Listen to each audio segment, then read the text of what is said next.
Oferecimento kto.bet.br. Jogue com responsabilidade. Site proibido para menores de 18 anos. Vai, manda brasa, é Perdigão na brasa. Perdigão na brasa. O Mauro César já está com a gente, direto do palco dessa partida, 4-0 para o Paris Saint-Germain. Mauro César, bem-vindo aqui ao Canelada.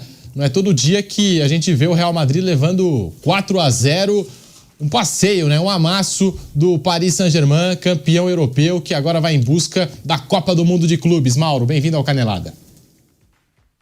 Boa tarde, Pedro. Boa tarde, companheiros. E não é pouco, né? Em 40 dias, 5-0 na Inter de Milão na final da Champions League, 4-0 no Atlético de Madrid na estreia do Mundial de Clubes e 4-0 agora sobre o Real Madrid. Os dois times grandes de Madrid tomaram de 8-0 no agregado, no intervalo de poucas semanas. É impressionante, né? Realmente uma máquina montada pelo Luiz Henrique, time que foi se ajustando, como diziam aí os companheiros, ao longo da temporada, correu risco de não se classificar na Champions, mas era um outro momento, né? Times de futebol passam por diferentes momentos, né? Como muito se falou, por exemplo, da Inter. A Inter contra o Bayern e a Inter contra o Barcelona era uma Inter. A Inter aqui no Mundial não era a mesma. O Manchester City campeão e tal, em outras temporadas, não era esse que estava aqui. Agora o PSG, que não era tão competitivo naquela altura da temporada, se tornou, porque o time foi se ajustando, eliminou o Liverpool de fato na Champions League com muito merecimento, embora tenha corrido, como eu disse, o Bruno, risco de não conseguir a classificação, mas foi o melhor dos dois jogos, até quando perdeu em casa, venceu fora, depois levou nos pênaltis, venceu uma final de Liga dos Campeões pelo maior placar já visto numa decisão do torneio, mais importante de clubes do mundo, então virou um timaço. Foi sendo construída essa equipe e virou um timaço. Um jogo coletivo muito refinado, uma capacidade também de pressionar o adversário. Aliás, essa é a tendência do futebol mundial, a gente precisa olhar. Essa é uma das lições desse torneio. Pressão é fundamental se você quiser realmente ser competitivo. Pode se jogar de outras formas, mas é como os times estão jogando cada vez mais. Times com jogadores com poder de decisão, atacantes que trabalham sem a bola, que pressionam para recuperar a posse. Foi assim que o PSG começou a eliminar o Bayern de Munique, foi assim que surgiu o primeiro gol. Foi assim que o Bayern eliminou o Flamengo para chegar adiante. Foi assim que hoje começou a derrocada do Real Madrid, com falhas graves, né, do Asensio e do Rüdiger. Mas essas falhas acontecem porque tem sempre um adversário ali a fustigar, a pressionar, a não dar espaço. E o PSG ali começou a abrir o caminho da sua vitória, que foi por 4, poderia ser por mais, se não tirasse o pé no segundo tempo, como fez. Começou a tirar titulares, descansar jogadores, muito calor por aqui, 34 graus aproximadamente quando começou a partida, parecido com ontem começou com 35, né, a sensação térmica ainda mais elevada, e uma vitória categórica, né? E acho também que isso vai muito na conta do Xabi Alonso. O Xabi Alonso não escalou bem a sua equipe hoje, um time muito vulnerável, meio campo fraco, tentou encaixar todo mundo ali, voltou em Mbappé e não foi bom. Não foi um bom trabalho do Xabi Alonso, acho que foi um batismo para ele. Essa coisa que o Real Madrid tem que jogar ofensivamente, sim, mas é preciso encontrar o equilíbrio certo, o ponto certo e entender qual é o seu adversário. E hoje só a camisa não vai resolver. Camisa pesada, é mais pesada, ok, 15 títulos europeus, mas hoje o Real Madrid se expôs diante do PSG. A escalação do Xabi Alonso colocou o time muito exposto. E aí o adversário foi implacável. 8 minutos estava 2-0, com 24, né, já estava 3-0, jogo mais do que resolvido. E o Luiz Henrique mostrando que, apesar de ter começado bem e depois o seu time ter fracassado na Copa do Mundo, né, ter até saído muito mais rapidamente do que parecia, ele é um técnico muito bom, né? Muito bom. Aliás, até me lembro quando ele estava no mercado e se falava em técnico da seleção brasileira, várias vezes eu falei, poxa, o Luiz Henrique seria uma boa opção, porque está livre no mercado, um técnico que não conseguiu sucesso com a Espanha como se imaginava na Copa, e agora ele vai para o PSG, meio discretamente, né? Porque foi justamente quando o PSG passou a não contar mais com aquele trio de medalhões, Mbappé, Messi, Neymar, e tendo um time de ótimos jogadores, né, com muito investimento, mas sem essas estrelas midiáticas, e sim com jogadores que não são tão midiáticos, mas são muito bons. E ele montou um time realmente que dá gosto de ver, muito competitivo, jogadores implacáveis e realmente uma máquina, um favoritaço para domingo contra o Chelsea. Embora eu ache até que o Chelsea provavelmente vai fazer um jogo um pouco mais equilibrado, porque não creio que se expunha tanto quanto o Real Madrid hoje exposto esteve. Imagino que o Maresca vai tentar, de alguma forma, minimizar os riscos e tentar duelar o seu adversário, atuando de uma forma, digamos, mais sob medida para enfrentar essa máquina que é o Paris Saint-Germain. Ô Mauro, a sua percepção assistindo do estádio, né? Vendo esse time do Paris Saint-Germain jogar em loco. O que mais te chamou a atenção, o que te impressionou nesse Paris Saint-Germain que carimbou a vaga para a final da Copa do Mundo de Clubes da FIFA, Mauro César?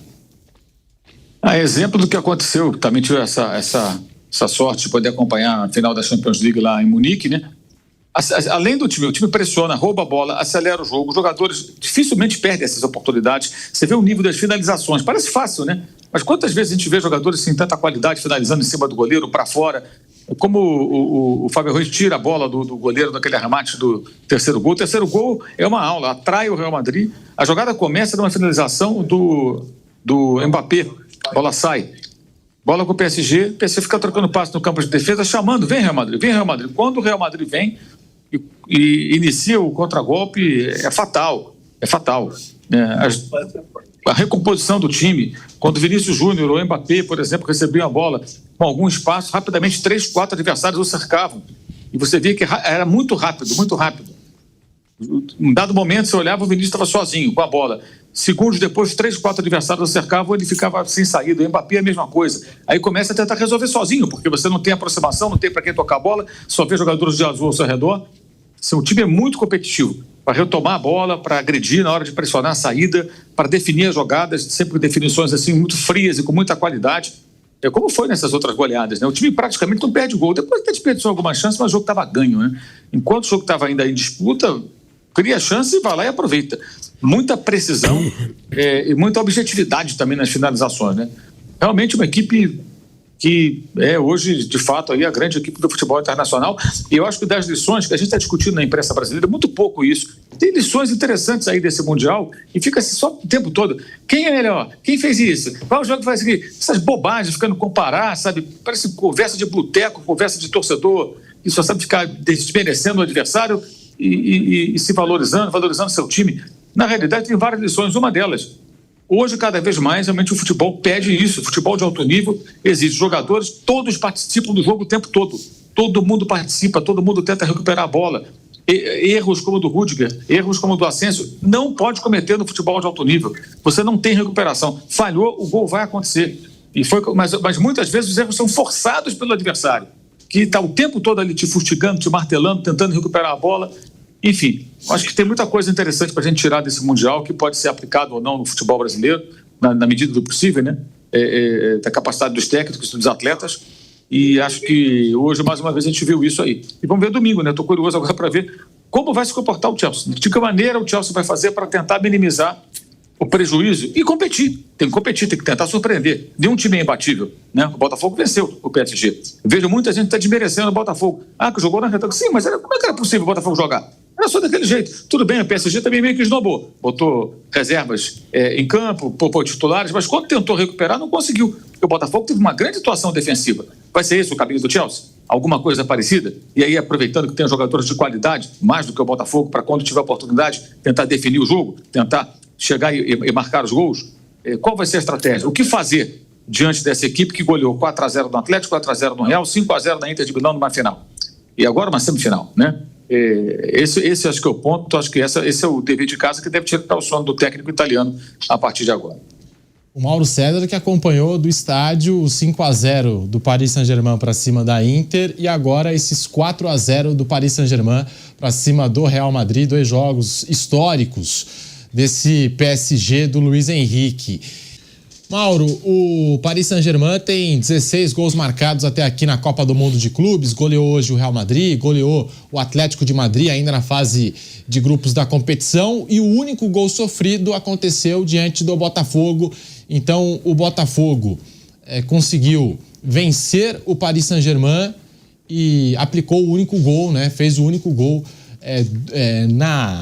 no sistema defensivo do PSG na competição. Fora também que não permitiu que o PSG marcasse gols, tem isso também, né? Porque é uma máquina de fazer gols o time do Luiz Henrique. E agora muita gente comentando, exaltando o Botafogo, falando dos méritos do Botafogo. Queria te ouvir também a respeito disso. É mérito do Botafogo? Você acha que hoje... O Flávio comentou aqui no começo do programa que para ele mostrou que foi um resultado fora da curva. Para você também é fora da curva ou é mérito para o Botafogo? Qual fora da curva? O de hoje ou a vitória do Botafogo? E por tudo que o Paris Saint-Germain vem fazendo, não só o 5-0, toda a campanha na temporada europeia, hoje mais uma goleada para cima do Real Madrid. A minha dúvida é qual fora da curva, o de hoje ou o do Botafogo? Esse que eu não entendi. Qual o jogo foi fora? O do Botafogo. O do Botafogo? Não, sem dúvida. Foi uma coisa atípica. Qualquer time brasileiro ganhar do PSG seria uma coisa fora da curva, né? Flamengo, Fluminense, Botafogo, Corinthians, Internacional, qualquer um que ganhasse o campeão europeu, esse time avassalador, é fora da curva. Por isso o Botafogo merece todos os elogios. Foi um grande momento do Botafogo na competição. Jogou da maneira que foi possível, se defendeu muito bem, o PSG criou poucas chances. Claro, antes do jogo até do Flamengo com o Bayern Munique, até eu escrevi e falei isso. A chance do Flamengo era o Bayern de Munique ter uma jornada ruim, como na derrota, por exemplo, o Bochum, que foi rebaixado da Bundesliga. Só que o Bayern de Munique não teve jogo contra o Bochum, jogou pra caramba. Aí passou por cima do Flamengo. O Botafogo teve uma sorte de pegar um PSG que não tinha alguns titulares, tentou depois recuperar e não jogou bem, mas teve os méritos de ter colocado em campo uma estratégia que funcionou naquele momento. Ele buscava uma classificação. O objetivo era não perder, pelo menos. Aí não só não perdeu, como vencer o jogo. Aproveitou uma das chances que teve. E o Botafogo fez um bom jogo, reteve bem a bola no ataque, manteve o PSG longe do seu gol. O PSG, quando acordou, viu que estava enfrentando uma equipe organizada, que se defendia bem e não conseguiu. Então o Botafogo tem muitos elogios, tem que ser feito pela vitória do Botafogo. Acho que o erro do Botafogo foi depois repetir a estratégia contra o Palmeiras, que aí é um nível bem mais baixo do que o PSG, como se fosse o Flamengo ou o Fluminense, outros participantes brasileiros do Mundial. E aí acabou sucumbindo merecidamente, o Palmeiras foi melhor e eliminou o Botafogo. Mas o que aconteceu hoje é menos fora da curva, que é o PSG amassar os caras. É só lembrar, em 40 dias, intervalo de 40 dias, 5-0 na Inter, na final, 4-0 no Atlético de Madrid numa estreia e agora na semifinal 4-0 no Real Madrid. Então o padrão, nesse momento, o padrão é meter 4-5 dos caras em grandes adversários, em times grandes da Europa, com muitos bons jogadores, com ótimos jogadores. É impressionante isso que está fazendo o PSG. Agora eu acho que, embora a gente entenda que as circunstâncias daquele jogo são diferentes desse jogo agora, isso não tira o mérito do Botafogo. O Botafogo venceu o campeão europeu, uma vitória histórica para o clube, jogando de forma cautelosa, é verdade, mas é o que foi possível fazer e aquele resultado foi importante para o time se classificar. Conseguiu a classificação graças àquela vitória. Depois pôde até perder por um gol para o Atlético de Madrid e conseguiu se classificar. O time que era o candidato entre os brasileiros a ser eliminado na primeira fase. Então acho que são coisas distintas. Uma coisa não anula a outra. Agora, se o PSG jogar bem, o Botafogo não vence, o Flamengo não vence, o Fluminense não vence, o Palmeiras não vence, nenhum sul-americano vence. Esse time jogando nesse nível não dá chance, gente. Não tem possibilidade. Não há possibilidade. Simples assim. Porque é uma diferença muito grande. Que essa reta final, esses jogos, mostram pra gente. Isso não é problema nenhum também. Isso também não é problema nenhum. É uma questão de enfrentar essa realidade, tirar as boas lições, tentar introduzir no modelo de jogo dos times brasileiros o que de bom se viu nessa competição para quem participou e para quem só observou. Eu vejo dessa maneira. Aí, Monteiro, é uma experiência única, né, para os times brasileiros. Sim. Nesse novo formato da Copa do Mundo de Clubes, né, enfrentar, digamos assim, com maior frequência os clubes europeus. E o Botafogo impôs ao Paris Saint-Germain a única derrota do PSG neste Mundial e também o único gol sofrido pelo PSG na competição. É um feito histórico, né? É grandioso e tá muita gente aí em rede social, já tô vendo, né? Muitos botafoguenses também orgulhosos do resultado, da grande vitória que o time conquistou na fase de grupos e comentando isso hoje, logo após essa goleada do PSG para cima do Real Madrid. Sim, foi um grande feito, né? É uma coisa que o Mauro falou aqui muitas vezes ao longo desse último mês, né, lá dos Estados Unidos, que esse Mundial é uma grande oportunidade para esses times brasileiros, né? De disputar, de ver o nível de enfrentamento contra algumas dessas equipes europeias. E aí até foi algo que o Bruno também falou aqui no começo da competição, né? Que a gente não tinha tido a oportunidade de ver os times brasileiros jogando contra equipes de uma prateleira mais intermediária da Europa, que não é o caso, obviamente, do PSG, mas como o Borussia Dortmund, Internacional, nesse momento, enfim. Porto, entre outros, né, que foram enfrentados aí. E isso nos deu uma outra perspectiva, uma outra possibilidade, enfim. Mas eu acho que foi muito legal pro Botafogo vencer aquele jogo. Pena que, no fim das contas, né, pro próprio Renato Paiva, aquilo acabou não valendo de muito, né, porque ele acabou sendo demitido Pouquíssimo tempo depois, aliás, hoje já caiu outro, né? Já teve uma troca hoje. O Carpini foi demitido, o Carille acabou de ser anunciado como novo técnico do Vitória. Então, para o Botafogo foi uma oportunidade espetacular, muito legal. A história feita naquele dia, jogou muito bem dentro da sua proposta, do seu modelo naquele confronto. E, como disse o Mauro, também concordo, o erro foi repetir a mesma estratégia contra o Palmeiras, que não é um time com o mesmo poder, né? Com a mesma capacidade do que o Paris Saint-Germain. Dava para ter jogado um pouco mais, dava para ter tentado mais, mas enfim, pro Botafogo eu acho que o que fica é uma grande história que ele vai poder contar daqui a alguns anos. Quem viveu, quem esteve naquele dia, quem esteve no estádio, quem viajou para acompanhar, né? O Botafogo ganhou do campeão europeu naquela oportunidade. Eles vão poder até se enfrentar de novo nesse ano, né? Tem o Intercontinental ainda, ou outro que vencer a Copa.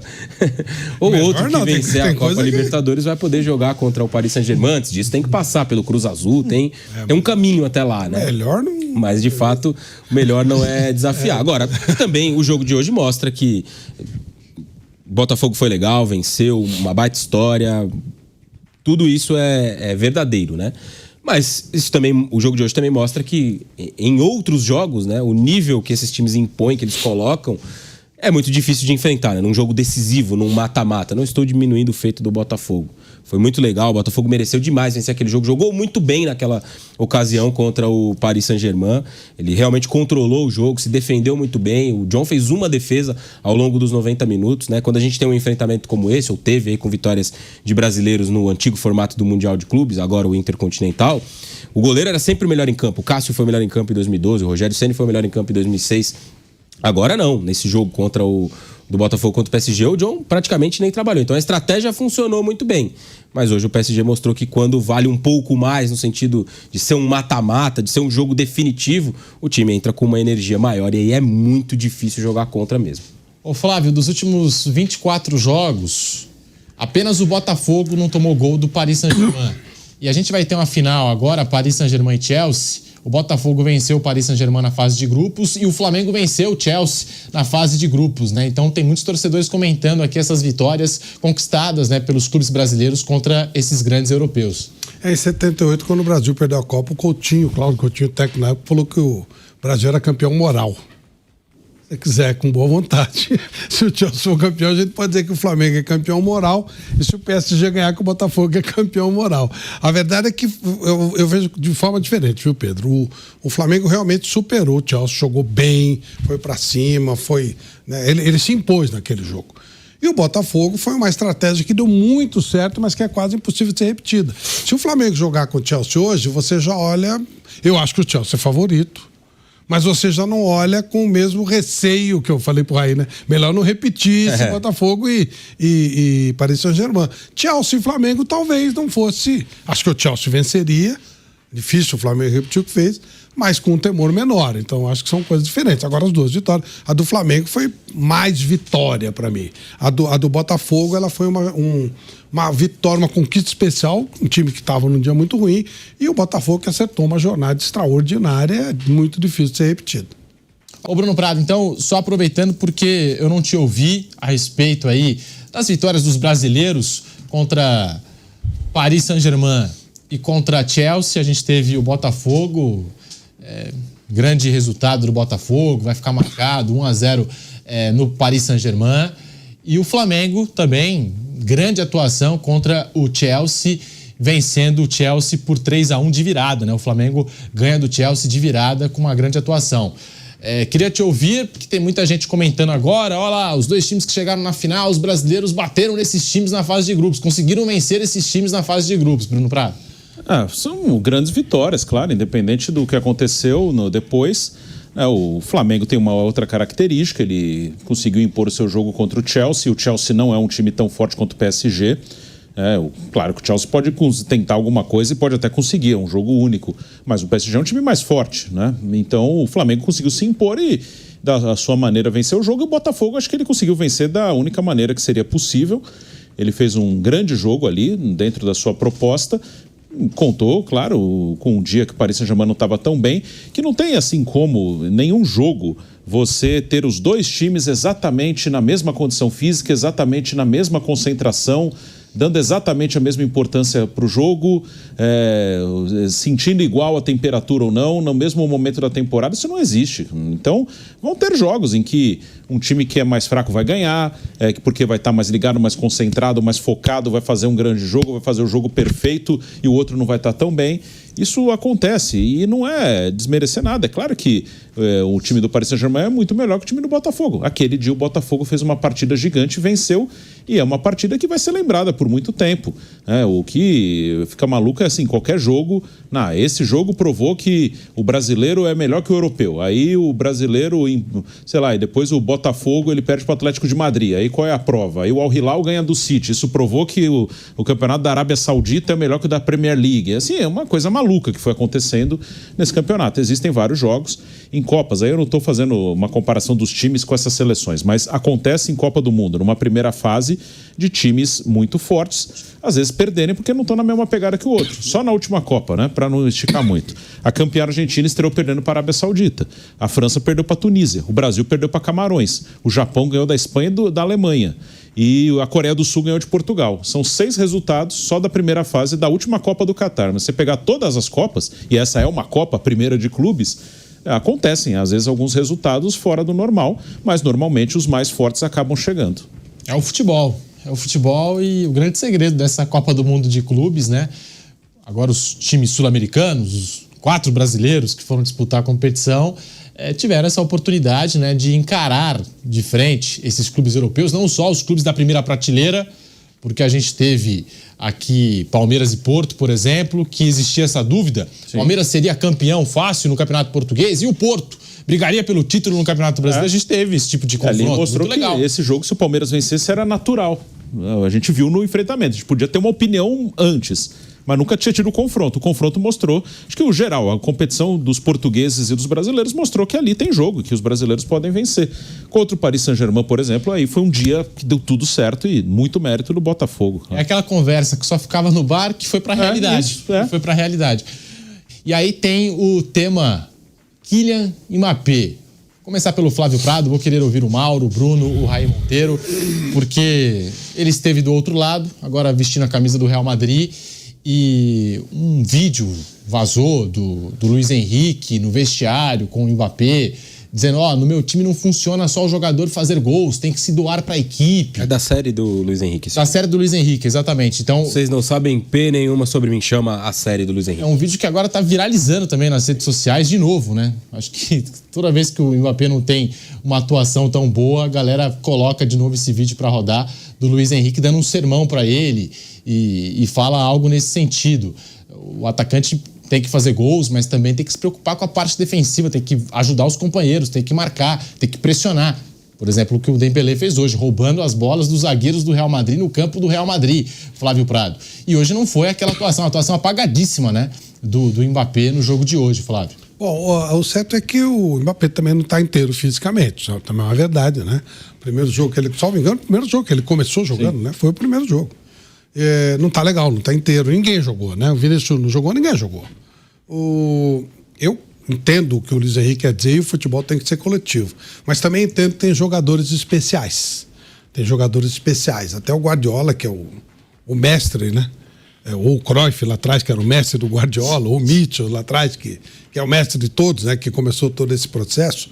O Cruyff, embora fosse um jogador coletivo, ele era um jogador diferente. Quando o Cruyff tem o Romário, ele trata o Romário de uma forma diferente. Eu não sei se eu vou colocar o Mbappé nesse mesmo nível, mas é um jogador de um nível muito alto. E entendo que esse jogador ele tem que ser convencido a fazer algo especial. No livro do Guardiola ele fala do convencimento ao Messi para chegar mais pedal, jogar mais pelo meio. O Messi queria jogar igual o Ronaldinho, jogando pelo lado do campo e entrando. Então ele tinha teve essa dificuldade até que ele conseguiu convencer. Então cabe ao treinador fazer sim esse jogador se doar, não dá para ninguém ficar, né, só esperando a bola, não existe isso. Mas entendo também que existem jogadores e jogadores. E também o Ancelotti falou, quando o Mbappé foi contratado, e não está jogando tudo que pode ainda no Real Madrid, não jogou, mas ainda assim foi o artilheiro do time na temporada. Ele disse, olha, tem jogador que ele pode demorar um pouquinho, mas ele dá certo. Eu não consigo imaginar o Mbappé não dando certo no Real Madrid. E eu concordo com ele 100%. Hoje realmente não foi bem, hoje o time inteiro foi muito mal, mas eu acho que é um jogador muito especial para a gente colocar um questionamento comum. É um jogador diferente, é um jogador especial e que daqui a pouco vai explodir, vai jogar. Trabalhar o time em cima de um cara com esse nível, eu acho que é uma coisa inteligente. E pegando o trecho, a gente não pode exibir aqui por conta dos direitos autorais, evidentemente, mas o Luiz Henrique fala, né, pro Mbappé: li por aí que você gosta do Michael Jordan. Jordan corria a quadra pelos companheiros. Ele os defendia como um desgraçado. Você tem que dar esse exemplo, como pessoa e como um jogador. Pensa que só precisa fazer gols. Claro, não há dúvidas de que você é um fenômeno, mas não funciona assim comigo. Um líder, quando não ajuda com gols, precisa ajudar com tarefas defensivas.